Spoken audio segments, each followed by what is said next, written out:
আমার ঘরে আমি মেম্বার, পরের মায়ায় চেয়ারম্যান। বিয়া করলাম কেন রে দাদা, বিয়া করলাম কেন?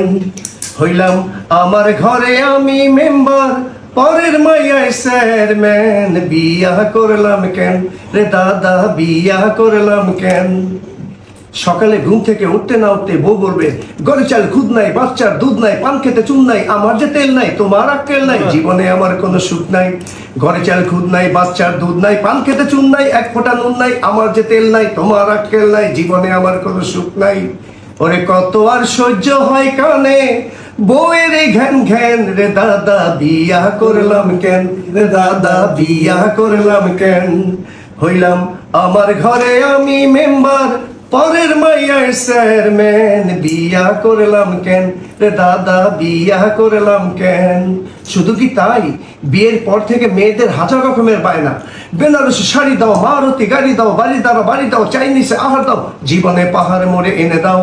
বেনারসি শাড়ি দাও, মারুতি গাড়ি দাও, বাড়ি দাও, চাইনিজে আহার দাও, জীবনে পাহাড় মোড়ে এনে দাও। ওরে হাজার বায়না শুনে আমি পরে হই অজ্ঞান রে দাদা, বিয়া করলাম কেন রে দাদা, বিয়া করলাম কেন? হইলাম আমার ঘরে আমি মেম্বার, পরের মাইয়ায় চেয়ারম্যান। বিয়া করলাম কেন রে দাদা, বিয়া করলাম কেন রে দাদা, বিয়া করলাম কেন?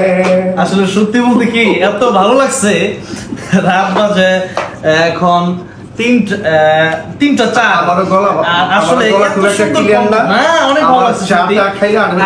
সত্যি বলতে কি আমি একটা কথা আপনাদেরকে বলি যে এই কথাগুলো কিন্তু আসলে মানে সত্যি এবং ভালো কথা।